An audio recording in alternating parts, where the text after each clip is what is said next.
अब तक हम लोगों ने क्या क्या पढ़ा? अब तक हम लोगों ने पढ़ा वैल्यूज। वैल्यूज कितने प्रकार की होती हैं, वैल्यूज का इनकलकेशन कैसे होता है। इसके अलावा वैल्यूज डायनामिक होती हैं कि स्टैटिक होती हैं, ठीक है ना। ये सारी चीज़ें वगैरह वगैरह, ये सारी चीज़ें हम लोगों ने पढ़ी। अब हम लोग की बारी है। अगला जो टर्म है हम लोग के लिए वो है नॉर्म्स। इसके पहले क्या पढ़ा? वैल्यूज। जैसे ये पूरा एथिक्स किस तरीके से सोशल सिस्टम के तौर पे काम करता है, उसकी डेफिनेशन हम लोगों ने देखी थी ना कि एथिक्स एक सोशल सिस्टम के तौर पे कैसे काम करता है, कैसे सोशलाइजेशन होता है, कैसे सैंक्शंस लगते हैं और कैसे इंसान नैतिक और अनैतिक होता है समाज में। तो वो एथिक्स की वजह से ही होता है, क्योंकि एथिक्स एक सोशल सिस्टम के तौर पे काम करता है। क्यों? क्योंकि एक सोशल सिस्टम के तौर पे एथिक्स वैल्यूज़ का, नॉर्म्स ऑफ कंडक्ट का निर्माण करता है सोसाइटी के लोगों के लिए, समाज के लोगों के लिए, और उसी के हिसाब से उस समाज के लोगों का, किसी व्यक्ति विशेष का, इंडिविजुअल का बिहेवियर वो कंट्रोल करता है, रेगुलेट करता है कि वो अच्छा बिहेव करेगा कि बुरा बिहेव करेगा, मोरल होगा इमोरल होगा वगैरह वगैरह।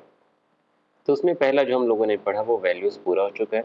अगला हम लोग का जो सीक्वेंस आ रहा है वो है नॉर्म्स ऑफ कंडक्ट। तो नॉर्म्स क्या है?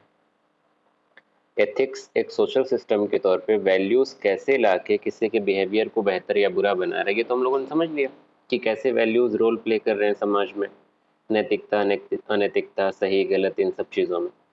अगला रोल कौन प्ले कर रहा है? नॉर्म्स, क्योंकि नॉर्म्स भी फॉर्मुलेट हो रहे हैं। तो हम लोग का अगला जो टॉपिक है वो यही है कि नॉर्म्स क्या होते हैं, ठीक है। तो नॉर्म्स हम लोग कह सकते हैं कि ये एक बिहेवियर का स्टैंडर्ड है, ठीक है ना। Standard of behaviour. और ये स्टैंडर्ड कैसे बन गया किसी बिहेवियर का? जैसे एक वैल्यू है ना, वैल्यू से इंसान अच्छा बुरा बन रहा है, वैल्यू से इंसान को हम इवेल्युएट कर रहे हैं उसके मूल्यों को देख के कि वो अच्छा है कि बुरा है। लेकिन जब हम उसको किसी फॉर्म में उसका रूपांतरण करते हैं, उसको मैनिफेस्ट करते हैं दूसरे फॉर्म में, तो वही बन जाता है नॉर्म्स। अगर वो किसी इंसान के अंदर नॉर्म्स हैं तो इसका मतलब वैल्यूज उसके अंदर ऑटोमेटिकली पहले से मौजूद हैं। यानी कि वैल्यूज का अगला ही स्टेज क्या होता है? नॉर्म्स होता है। वो कैसे? जैसे कि रिस्पेक्ट।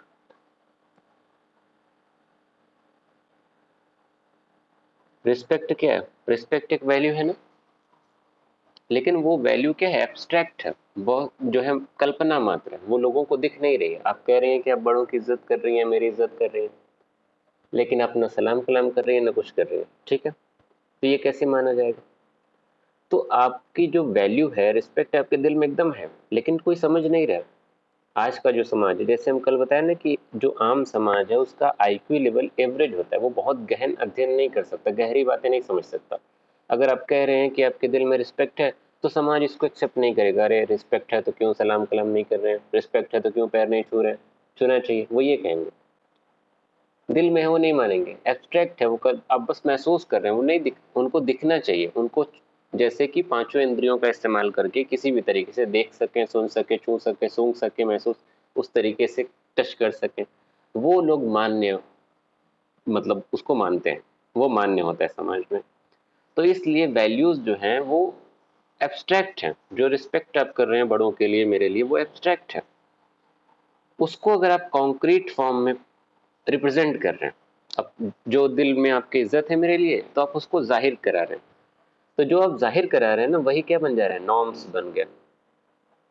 दिल में आपकी इज्जत है, लेकिन आपने मुंह से बोल के सलाम कर दिया, आपने आके पैर छू दिया, मुंह से बोला, सामने वाले ने देखा, अरे देखो वो सलाम किया, इसका मतलब बहुत इज्जत कर रहा है, वो क्या हो गया? कॉन्क्रीट फॉर्म ले लिया। दिल में पहले बोला था, दिल में मेरी इज्जत है, पैर ही नहीं छू रहा था, लेकिन पैर छुआ, सामने वाले बुजुर्ग ने कहा देखो कितना अच्छा संस्कारी लड़का है, कितने अच्छे संस्कार, कितने अच्छे मूल्य उसके अंदर है, वो पैर आके छू रहा है, कितनी इज्जत कर रहा है। लेकिन पैर नहीं छू रहा था, तो क्या माना जा रहा था? इज्जत है ही नहीं। तो जो वैल्यूज इंसान के अंदर हैं वो एब्स्ट्रैक्ट हैं, उसको कॉन्क्रीट बनाना पड़ता है, उसको मैनिफेस्ट करना पड़ता है किसी न किसी फॉर्म में, कोई ना कोई हरकत करनी पड़ती है इंसान को, और हरकत करके, बोल के, अपना हाथ पैर हिला के, या किसी भी तरीके से उसको जाहिर कराना होता है, उसको ठोस बनाना होता है। और जब हम अपने मूल्यों को ठोस बना देते हैं, कॉन्क्रीट कर देते हैं, तो वही क्या बन जाते हैं? नॉर्म्स। ठीक है। तो एब्स्ट्रैक्ट अगर वैल्यूज आपके अंदर है, एब्स्ट्रैक्ट है, तो कोई बुरी बात नहीं है कि हाँ दिल में इज्जत है तो है, ठीक है। लेकिन समाज उसको एक्सेप्ट नहीं करता। समाज के लिए जरूरी है कि आप उसको नॉर्म्स के फॉर्म में दिखाएं, और नॉर्म्स के फॉर्म में तभी दिखिएगा जब आप अपनी एब्स्ट्रैक्ट वैल्यू को कॉन्क्रीट फॉर्म देंगे। एग्जाम्पल, जैसे पहला एग्जाम्पल दिया रिस्पेक्ट वाला, कि आप रिस्पेक्ट कर रहे हैं, ये आपकी वैल्यू है, लेकिन आपने सलाम कर दिया, पैर छू दिया, तो रिस्पेक्ट क्या हो गई? कॉन्क्रीट हो गई। और ये क्या बन गया? पैर छूना या सलाम करना एक नॉर्म हो गया। उस नॉर्म की मदद से आपकी वैल्यूज जाहिर हो रही हैं। आप कह रहे हैं कि आपके अंदर बहुत कंपैशन है, दया है, ठीक है ना, लेकिन आप बस कह रहे हैं, दिख तो रहा है नहीं। आप कितना भी कहिए, लेकिन ठीक है, दिल में है, आप जानती हैं, आपका दिल सच्चा है, आपका दिल जानता है कि आप जो है, आपके अंदर बहुत दया, लेकिन सामने वाला नहीं मानेगा। लेकिन आप सामने वाले ने आपको एक बार किसी गाय बकरी को रोटी खिलाते हुए देख लिया, किसी गरीब की मदद करते हुए देख लिया, और वो मदद करना क्या हो गया? ये कॉन्क्रीट फॉर्म हो गया। आप उसको देख रहे हैं, अपनी इंद्रियों का इस्तेमाल कर पा रहे हैं ना, वो एब्स्ट्रैक्ट अब नहीं रहा।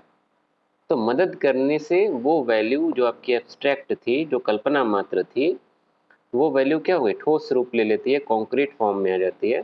और जो वो क्या हो गया? मदद करना एक तरीके से वो एक नॉर्म। हेल्थ की मान लीजिए, हेल्थ एक वैल्यू है, अपनी सेहत का ख्याल रखना। आप कह रहे हैं कि जो मान लीजिए आपके धर्म में हेल्थ जो है, आपको जो भी आपके रिचुअल्स हैं, जो भी रीति रिवाज है, जो कस्टम आपके धर्म में बताए गए हैं, वो आपके हेल्थ के लिए। मान लीजिए हिंदुइज्म में व्रत रखना है, मुसलमानों में रोज़ा रखना है, ठीक है। आप हेल्थ हेल्थ की बात कर रहे हैं, लेकिन आपने रोज़ा रखा तो इससे कंफर्म हो गया कि रोज़ा रख रहे हैं, इसका मतलब आप बॉडी की जो सही सलामती है वो बेहतर तरीके से काम करे, इसलिए रोज़ा रखने को बोला गया, या व्रत लोग रखते हैं। व्रत रखना एक तरीके से क्या बन गया? वो नॉर्म हो गया। किस वैल्यू को सही ठोस दिखाने के लिए? हेल्थ को। आप कहते हैं कि आप जो है, आपकी आस्था है अपने धर्म को लेकर, या मान लीजिए आप जो है, ईमान है आपका पूरा, फेथ है। फेथ आपका क्या है? आस्था क्या है? वो एब्स्ट्रैक्ट है, आप बस उसको अपने दिल से महसूस कर रहे हैं। लेकिन आपने नमाज की अदा की, रोज़ा रखा, तो नमाज अदा करना, रोज़ा रखना, इससे क्या हुआ? आपका जो फेथ एब्स्ट्रैक्ट था वो क्या हो गया? कॉन्क्रीट हो गया। आप नमाज नहीं पढ़ रहे हैं, रोज़ा नहीं रखने, कोई बात ही नहीं मान रहे हैं, जो आपके धर्म में है वो हरकत ही नहीं कर रहे हैं, तो फिर आपका फेथ सिर्फ आप ही के दिल में। आप कितना भी कहते रहिए कि हाँ नहीं नहीं, मेरे अंदर पूरा हर चीज़ है, पूरी आस्था है, पूरा ईमान है, लेकिन आप कर ही नहीं रहे हैं, तो वो क्या हो गया? वो एब्स्ट्रैक्ट मात्र ही जो है, कल्पना मात्र ही रह जाएगा, उसको ठोस रूप नहीं मिलेगा। तो कॉन्क्रीट अगर आप उसको कर रहे हैं तो वो क्या हो गया? वही नॉर्म है, ठीक है। तो सिंपल भाषा में क्या हुआ? नॉर्म्स किसको बोलते हैं? नॉर्म्स जो है वैल्यूज ही हैं, जब वो कॉन्क्रीट फॉर्म में रिप्रेजेंट की जाती हैं। जो भी वैल्यू आप देख रहे हैं, अगर उसको कॉन्क्रीट फॉर्म में रिप्रेजेंट कर रहे हैं तो वो नॉर्म्स कहलाते हैं। और समाज में ऐसी बहुत सारी चीज़ें हैं। इसका इवोल्यूशन कैसे हुआ, इसकी शुरुआत कैसे हुई, ये सोचने वाली बात है। अब जैसे कि अब इज्जत है, इज्जत तो सब सदियों से चली आ रही होगी, बड़ों की इज्जत करना। लेकिन नमस्कार करना या गले मिलना, हाथ मिलाना, जैसे नमस्कार करना हिंदुइज्म में है, हाथ मिलाना इस्लाम में है, तो ये कैसे नॉर्म्स, ये कैसे बन गए? किसने ये कैसे डिसाइड कर लिया कि जो है, हम तभी मानेंगे कि आप इज्जत करें जब आप हाथ मिलाएंगे, हम तभी मानेंगे कि आप इज्जत करें जब आप पैर छुएंगे? ये नॉर्म्स कैसे बने? वैल्यूज को ठोस रूप में दर्शाने के लिए इन नॉर्म्स की का जो है शुरुआत, इन नॉर्म्स की इजाद किसने की? तो इसका कोई ठोस ऐसे कोई प्रोसेस, कोई थियरी, कोई एनालिसिस नहीं है। शायद किसी एक ने कभी न कभी शुरुआत की रही होगी, किसी एक इंडिविजुअल ने पहली बार हाथ मिला लिया होगा, नमस्कार कर दिया होगा। उसके बाद उसके आजू बाजू दोस्तों लोगों ने जो है देखा होगा, फिर उसने उनको अच्छा लगा होगा कि नहीं, इज्जत दिखानी है तो देखिए अच्छा तरीका, हाथ मिला सकते हैं, पैर छू सकते हैं। तो धीरे धीरे उस पूरे ग्रुप ने एक्सेप्ट किया होगा, और बाद में वो पूरे उस कम्युनिटी का, उस समाज का, जो भी तबका है उसका, वो एक रूल बन गया होगा, एक रीति रिवाज बन गया होगा। और धीरे धीरे समाज के बाकी लोगों ने उसको एक्सेप्ट किया होगा, और वो एक्सेप्टेंस धीरे धीरे क्या बन गई? वही एक्सेप्टेंस धीरे धीरे एक नॉर्म बन गई, ठीक है। और नॉर्म्स अगर वो बन गए, तो इसका मतलब धीरे धीरे उसको लेके रिजिडिटी भी आती है समाज में, और वो बन जाते हैं सोशल मोड्स। MORES। जैसे कि अब मान लीजिए कि अब किसी एक ने पहली बार हाथ मिलाया होगा या किसी एक ने पहली बार पैर छुआ होगा इज्जत से, लेकिन वो धीरे धीरे क्या हुआ, पूरे समाज ने उसको एक्सेप्ट किया और आज के टाइम पे वो एक सोशल मोर बन चुका है। यानी कि अगर कोई लड़का है वो बड़े कप को देख के पैर नहीं छू रहा है तो क्या उसको लोग अच्छा मानेंगे? वो तो तुरंत एक कैरेक्टरलेस और जो है बिना तमीज वाला, बिना संस्कार वाला लड़का या लड़की घोषित हो जाएगा। अब बड़ों को देख के सलाम नहीं करें तो क्या वो अच्छा माना जाएगा? नहीं। जब कोई नॉर्म जो है एकदम पूरी तरीके से जगह बना ले अपने समाज में तो वही बन जाता है सोशल मोड। ठीक है, उसको एकदम हाई लेवल की एक्सेप्टेंस मिलती है समाज में, और ना केवल एक्सेप्टेंस मिलती है बल्कि आप उस नॉर्म से अगर आप पीछे हटेंगे, उस नॉर्म को पालन करने से पीछे हटेंगे तो सैंक्शंस भी लगाए जाते हैं। ठीक है ना? अब जैसे घर में मान लीजिए कोई ऐसा नॉर्म है जो रीति रिवाज चला रहा है, चाहे आपके धर्म का हो या फैमिली का रूल रेगुलेशन हो, आप उसके खिलाफ काम करिए तो सैंक्शंस लगाए जाते हैं ना। ऐसा कैसे किया तुमने, चलो अब आज के बाद यहाँ नहीं जाना, वैसे नहीं करना, ऐसे नहीं करना, ये करना है, वो करना है, तो सैंक्शंस आने लगते हैं। ठीक है। अब मान लीजिए थोड़ा सा छोटा ही बच्चा है, उसने कुछ ऐसा सलाम नहीं किया, नमस्ते नहीं किया, तो माँ बाप जो है डांटते हैं और उसको कहते हैं कि देखो इतनी गंदी हरकत की हो, तुम्हारा यही संस्कार हमने तुमको दिए, चलो आज तुमको पैसे नहीं मिलेंगे, टॉफी नहीं मिलेगी। होता है ना? सैंक्शंस आ जाते हैं। जब ये सोशल मोड्स को या नॉर्म्स को फॉलो नहीं किया जाता, सैंक्शंस आ जाते हैं। और धीरे धीरे क्या होता है, कई बार ये लीगल फॉर्म्स भी ले लेते हैं, क्योंकि ये सोशल जो मोड्स होते हैं वो धीरे धीरे सोशल इंस्टीट्यूशन का फॉर्म ले लेते हैं। सोशल इंस्टीट्यूशन क्या होता है? कोई भी ऐसा नॉर्म जो इस हद तक समाज में अपनी जगह बना ले कि जिसको पूरी तरीके से रेगुलराइज्ड भी किया जाने लगे, उसके हिसाब से चीज़ें पूरी सेट की जाने लगे, एक सिस्टम बन जाए, उसको बोलते हैं सोशल इंस्टीट्यूशन। जैसे कि शादी, शादी क्या है? एक सोशल इंस्टीट्यूशन है। अब जैसे शादी का मतलब सीधा प्यार से कनेक्शन है ना, लव एक तरीके से। तो शादी मैरिज सिस्टम क्या है? एक इंस्टीट्यूशन है, सोशल इंस्टीट्यूशन है। और लव क्या, एक वैल्यू है। वही धीरे धीरे लव, अब ऐसा तो है नहीं कि जब इंसान पैदा हुआ होगा वहीं से शादी का सिस्टम शुरू हो गया होगा। अगर साइंस के हिसाब से देखा जाए तब तो इवोल्यूशन की थियरी आ गई। पहले बंदर थे, फिर लोग फैमिली की तरह, मतलब समाज एक पूरा ग्रुप बना के लोग रहना शुरू हुए, फिर धीरे धीरे फैमिली बनना शुरू हुई, फिर घर बनाना शुरू किए। इस तरीके से देखा जाए तो मैरिज सिस्टम कब है? बहुत बाद में है।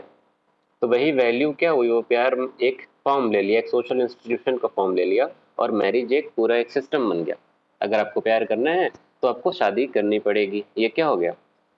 वो वैल्यू जो पहले उसका सिस्टम नहीं रहा होगा शादी का, लेकिन वो बाद में धीरे धीरे वो नॉर्म्स बने। नॉर्म्स के बाद वो सोशल मूव मूव का फॉर्म लिया और वहां से फिर सोशल इंस्टीट्यूशन के तौर पे वो स्टेब्लिश हो गया।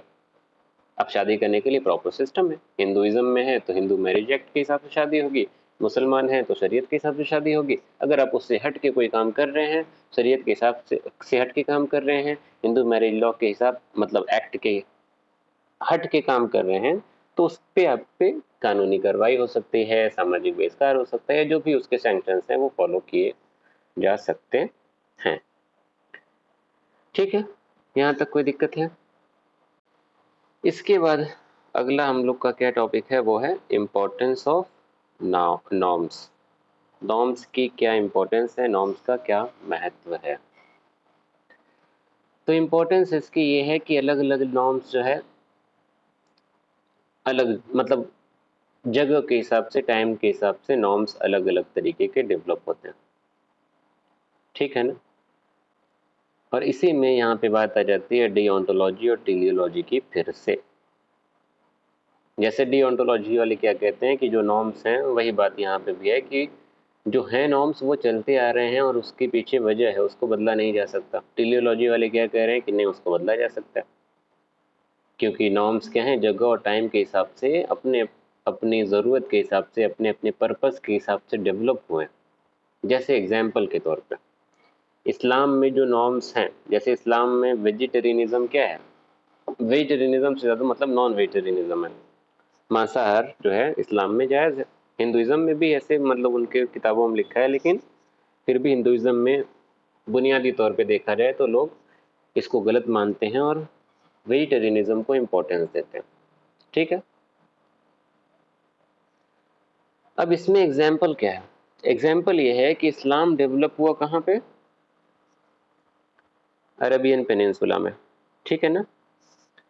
अब अरेबियन पेनिनसुला आप देखिए या मिडल ईस्ट देखिए, ज्योग्राफी आपको याद होगा थोड़ा बहुत, तो वो पूरा रेगिस्तानी एरिया है, ठीक है।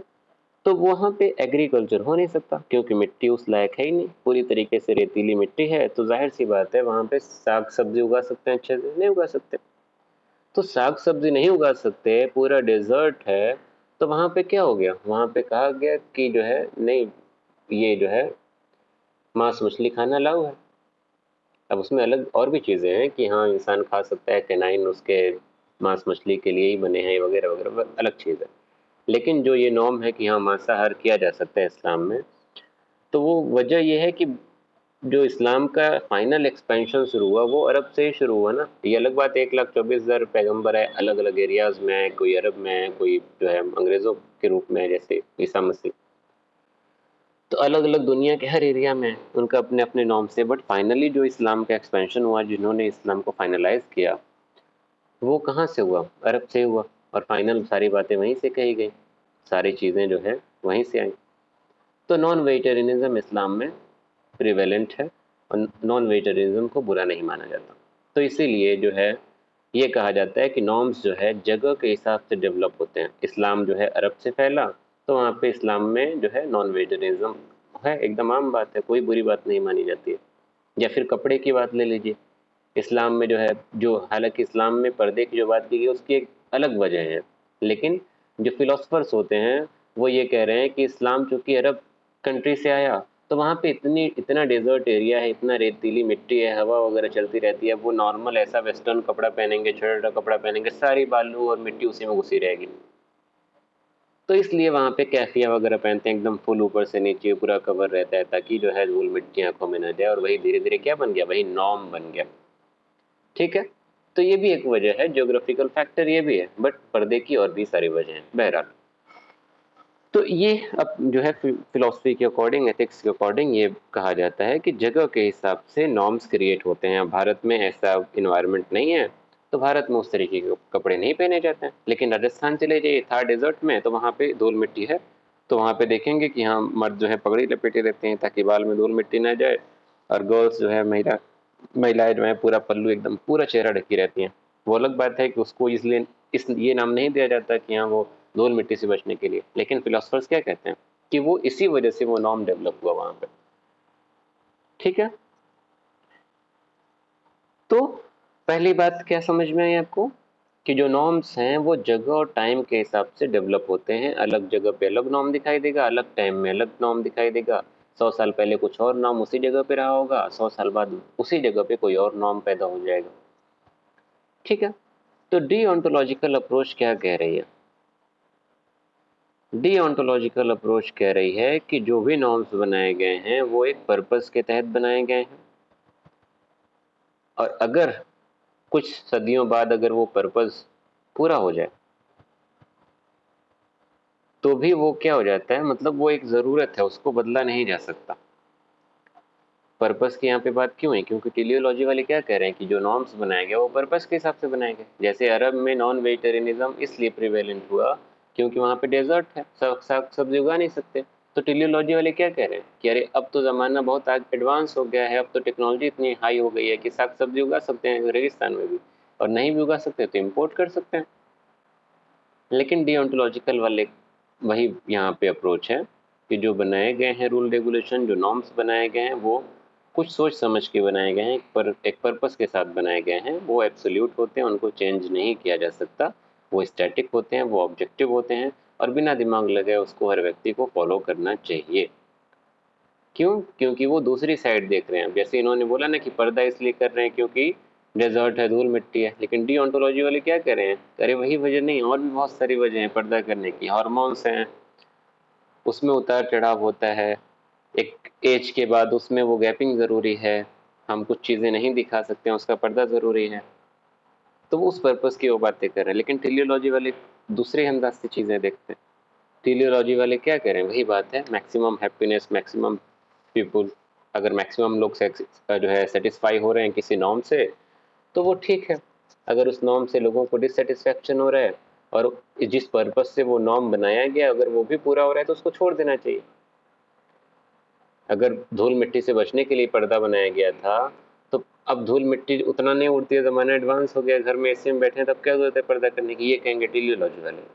साग सब्जी अब आसानी से मिल सकती है तो क्या जरूरत है जानवर को मारने की। ठीक है, तो टेलियोलॉजी अप्रोच यही कहेगी कि नॉर्म्स को बदला जा सकता है, डिओंटोलॉजिकल अप्रोच कहेगा कि नॉर्म्स को नहीं बदला जा सकता।